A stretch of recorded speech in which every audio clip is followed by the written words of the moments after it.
So 13.1 is right triangle trigonometry. You've already covered this in geometry. Essential question, how do you use trigonometric relationships to evaluate trig functions of acute angles?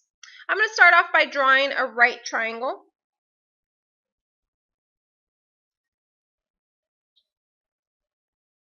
That'll be my right angle, even though it doesn't really look like it. I'm going to use theta to represent this angle here. Theta, remember, is just a Greek letter. And if I have this right triangle, well, I know, for example, that the side opposite the 90-degree angle, we call that our hypotenuse. And then I'm going to label these two legs in relation to this theta. So the leg that is opposite this angle is over here. It's not touching that angle. It's not part of it. The leg that is adjacent to this angle is actually part of this angle, right? It touches that angle. Okay, so this is the adjacent leg.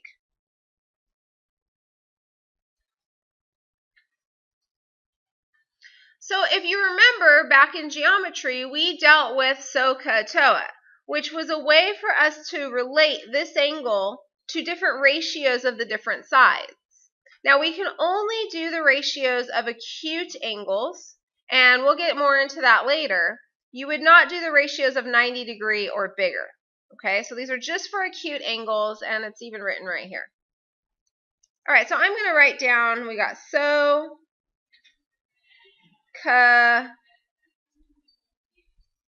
and I'm giving ourselves some space here because we're going to write some information about each one of them. So stands for sine, being the ratio opposite over hypotenuse. All right, so this is really for the sine function, the sine trig function. We would say that, and we abbreviate it as sine, S-I-N. We would say that the sine of any angle, specifically this theta, is always going to be OH, or opposite over hypotenuse. So it's going to be that opposite leg, I'm just going to abbreviate, over the hypotenuse. Now, ca stands for cosine. So this is how we actually spell it. And that means that the cosine of any angle is the adjacent leg over the hypotenuse.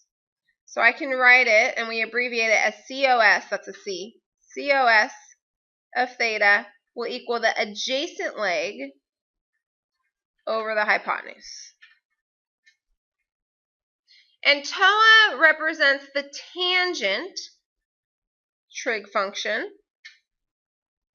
And we can find the tan of any angle to be the opposite over the adjacent leg. So this is the one that does not have the hypotenuse involved in it at all. Okay? So it is up to you to remember this. Now, this is a great mnemonic device for people. SOHCAHTOA, so every time that you need to find the missing part, side or angle of a right triangle, you can always use either sine, cosine, or tangent. By remembering SOHCAHTOA, you know sine is opposite over hypotenuse, cosine is adjacent over hypotenuse, tangent is opposite over adjacent.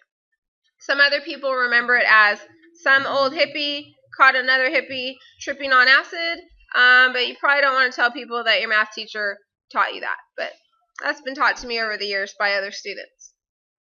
Okay, now, there are other trig functions that you have not learned about yet. So let's go over those. So the first one is going to be the cosecant function. Well, cosecant, we don't abbreviate it like that. We abbreviate it as CSC. Cosecant of some angle will be the exact same thing as 1 over sine of that angle. So if sine is opposite over hypotenuse, then 1 over sine will be hypotenuse over opposite. I don't remember it like that. I just remember it's 1 over sine. I can only remember so much. And then I plug basically the sine into here, and I say, okay, in order to divide 1 by opposite over hypotenuse, I would then have to flip it and multiply it. So it becomes hypotenuse over opposite. I'll let you decide what you want to add to your notes. Okay, so that's the cosecant function. Then we have the secant function. And the secant function is abbreviated SEC. of whatever angle we're talking about, and it's actually the reciprocal of cosine. So it's 1 over cosine of an angle. Okay, so same type of thing, right? Cosine is really adjacent over hypotenuse, so this is really going to be multiplied by the reciprocal, hypotenuse over adjacent. Then this last one here, tangent has a reciprocal function as well. It's called cotangent. And the way that it's abbreviated is cotan of some angle will equal 1 over tan of that angle. So same thing. So tangent is opposite over adjacent. You put that down here. That means that you're multiplying by the reciprocal, so it's adjacent over opposite. So you memorize it however you need to. So let's draw a new right triangle. Actually, we'll make this example 1. And we'll say evaluate the 6 trig functions of theta. So let's see. How about we make it complicated? We'll put an upside down right triangle. There's your right angle. Let's see. We'll make one side 5, another side 12, and 13. So this is a Pythagorean triple. One of our Pythagorean triples where, you know, if you didn't know one of these sides, you could always do Pythagorean Theorem to find one of the sides. All right, so let's start with, we'll just go through the list that we have up here. Let's start with sine. Oh, we need to give you an angle, don't we? How about we make this our angle, theta. Okay, so we'll start with sine. So sine of theta, well, that's opposite over hypotenuse. So our hypotenuse is 13. The side that is not touching this angle is 12. So opposite over hypotenuse is 12 over 13. And we'll just stop there for now. If you needed to find this angle, for example, you'd have to do inverse. So maybe you remember that, maybe you don't. Okay, let's do cosine. So cosine of theta then, well, that's adjacent over hypotenuse. So the adjacent side or the adjacent leg is going to be the one touching it, which is 5, over the hypotenuse, which is 13. Now at this point it might be nice to go through and do the cosecant and the secant. So cosecant theta, well, that's really 1 over sine, or it's just the reciprocal of sine. So it's going to be, oops, I don't know how to spell cosecant, so let's start with that. Cosecant theta will be the reciprocal of sine theta. And then secant theta, well, that's going to be the reciprocal of cosine. And you might be asking yourself, why did they do that? Why didn't they keep, right? Wouldn't it make more sense that cosecant be the reciprocal of cosine? But it's not. So the way I remember this is it's not what I think it's supposed to be, right? So sine and cosecant have different letters in the beginning, and same with cosine and secant. Okay, so you just kind of have to memorize that. All right, now let's do the tan functions. So tan of theta, well, tangent is opposite over adjacent. So here's theta. I need the opposite leg, which is 12, over the adjacent, which is 5. Cotangent is going to be the reciprocal of that, right? Because it's really 1 over tan, so it's going to be 5 over 12. And those are all 6 trig functions. So that wasn't too challenging, hopefully.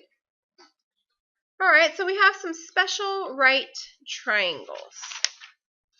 Maybe you remember these. Hopefully you do.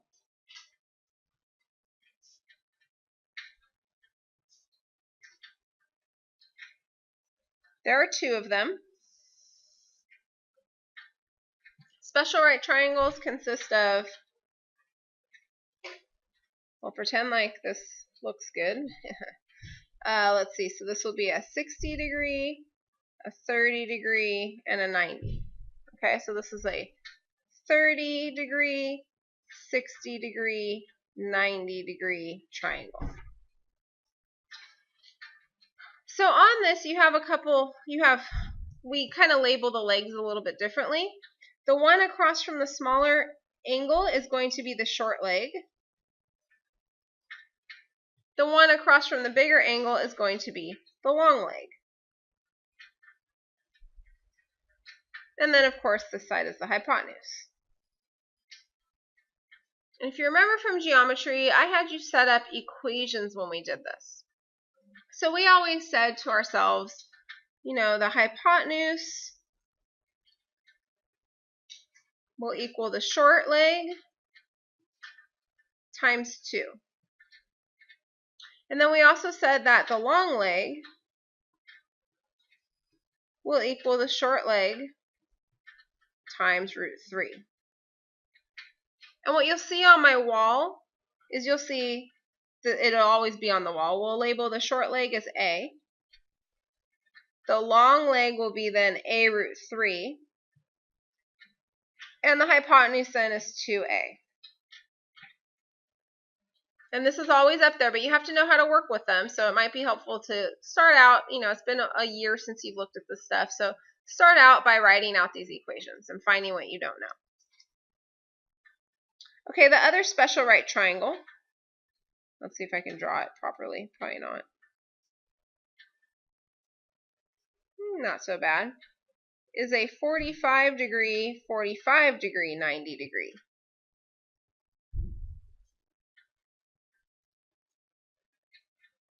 So hopefully you say to yourself, well, in a 45, 45, these two angles are the same, so these two legs have to be congruent, right? So we basically have two congruent legs, so they're just legs. Okay, and they're congruent. Maybe I'll put little tick marks there. And then we have the hypotenuse. And what we say then is that the hypotenuse will equal either leg times root 2. And so on my wall, what you'll see is this is an A, this side's an A, and then this side is A root 2.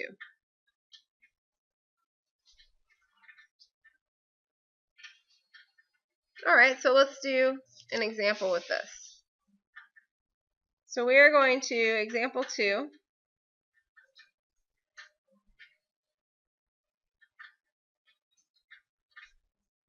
find the value of x. And we'll do a right triangle where, let's call this angle here 30 degrees. You know that the hypotenuse is 15. So actually I'm going to make x and y. Let's find the values of x and y.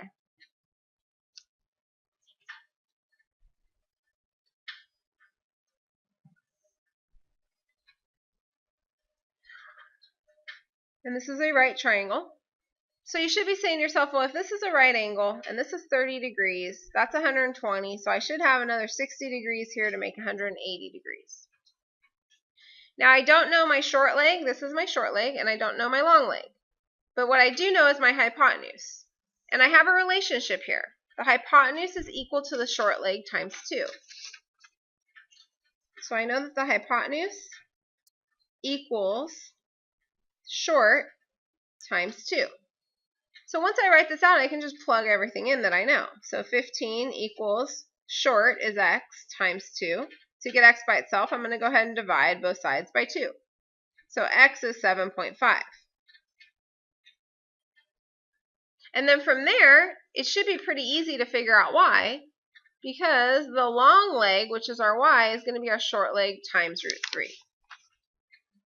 So you can write that out, or you can just say, well, this is my short leg, so we know that y is then going to be 7.5 times root 3.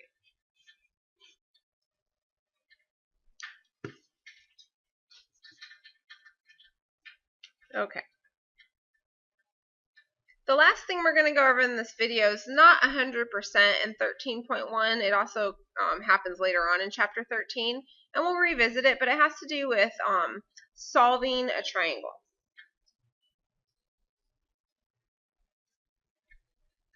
So I'm going to cover a little bit more, some stuff that we did in geometry. But basically, solving a triangle means to find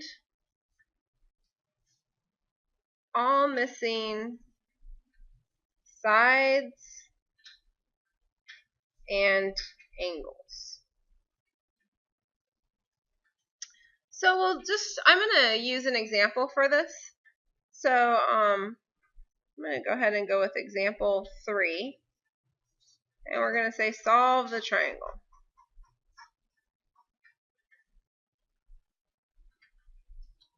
And our triangle, we'll call it ABC. We'll do a 62-degree angle up here, 90-degree angle there, and we'll have a side of 6 here. So it looks to me, to solve this, we need to find 2 missing sides, and we also need to find one of the missing angles. The angle is probably going to be the easiest thing to find. So if I know that this angle is 62 and this angle is 90, then those angles together add up to 152 degrees. So this missing angle is going to basically be 180 minus 152, because all angles in a in any triangle add up to 180 degrees. So let's see, we get 28 degrees. Now I just need to find some missing sides. So I can use any of my trig ratios that I want. It's all going to be based on one of these 2 angles, though. So for example, if I want to find the hypotenuse, I could either use sine or cosine, because both of those use the hypotenuse in them. So why don't I go ahead and use sine? I'll do sine of 28 degrees will be 6 over the hypotenuse. I'll let that be x. So now you have some options, but probably the easiest one is to go ahead and cross multiply, because you do have a proportion here. So you get 6 equals x times sine of 28 degrees. Now in order to solve for x, you need to divide by sine of 28 degrees. The only way you're going to be able to do this is to use a calculator.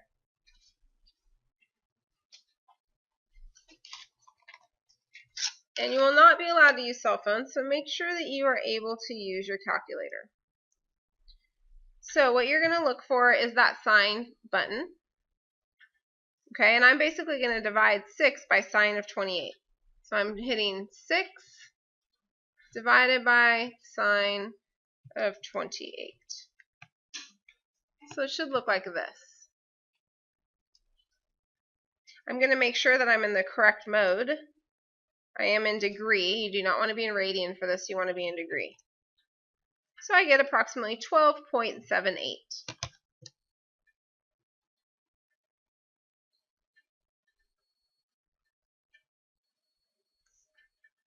Okay.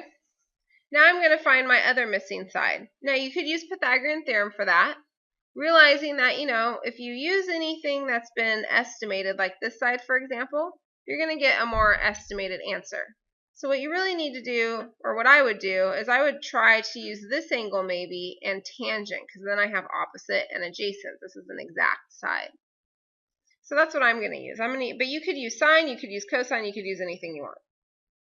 So I'm going to do tan of 62 degrees. My opposite side is y, my adjacent side is 6. I'll put that over 1 and I'll cross multiply.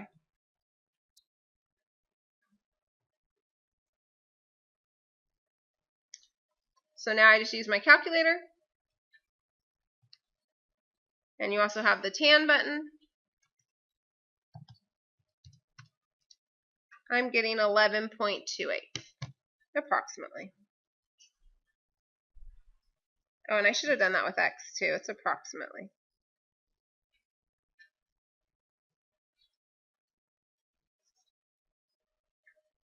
Okay, and the other missing angle was this. So I have just found every single missing part of this triangle. Now that was an easy one. So now let's go to one that's a little bit more tricky. We'll call this one A. And we'll call this one B.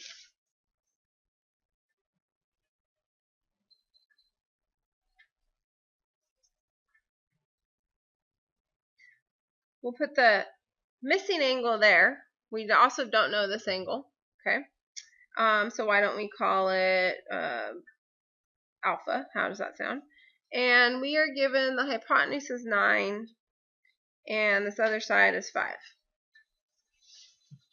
Okay, so what we want is to solve this, which means that we need every missing side, every missing angle. So I notice right away that I have a missing side right here. I can figure that out using Pythagorean Theorem. We'll call it x.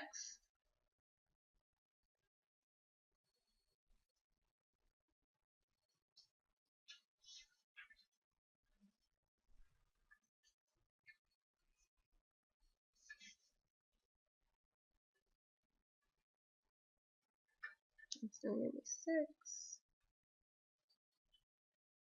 And so I need the square root. So this is going to be an approximation. About 7.48. That would be one way I could do it. The other way is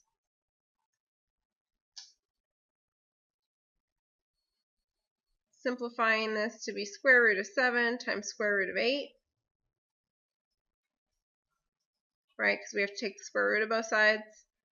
So we can say that this is really 2 root 2 times root 7, or in other words, x is 2 root 14, which is approximately 7.48. Either one of those works. Oops. That is exactly 2 root 14. Alright, so now I need to find these two missing angles.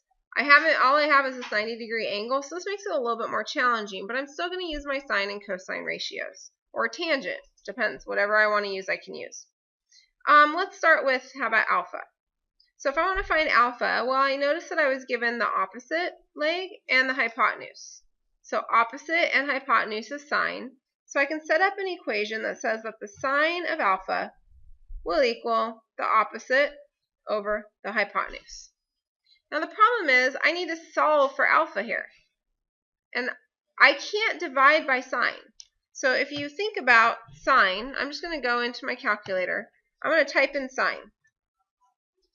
If I don't put anything for my input, I get an error. So all of your trig functions need inputs. So then how do we undo sine if I can't divide by it? How do we undo functions? Think about when we were trying to undo exponentials or undo logarithms. We did the inverse of them, right? So on this function, I am going to basically take the inverse of both sides. So really what I get here then is I get alpha equals sine inverse of 5/9. And you have a little key on your calculator. So if you look at sine, right above it is sine inverse. So I'm just going to do second sine. Oops, I have to quit my error first. So let's see, I'm going to do second sine of 5/9. I get approximately 33.75 degrees.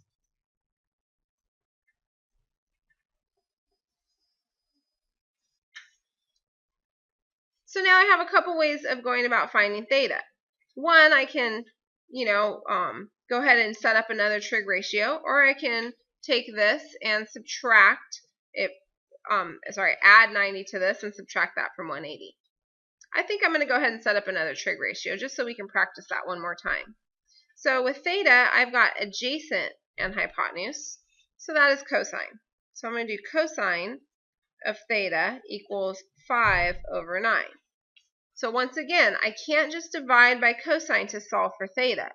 I have to do the inverse, because remember, if you plug a function into its inverse, they undo each other. You're just left with the input. So if I do cosine inverse of both sides, then really I'm left with theta equals cosine inverse of 5/9. Put that into my calculator.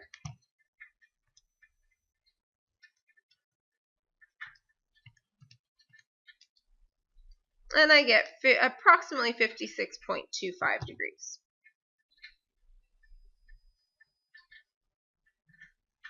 And I'm just going to say one more thing about these inverses. So sine inverse of theta is really the same thing as, you might see it as arc sine of theta. Or cosine inverse of theta, you might see that as, arc cosine.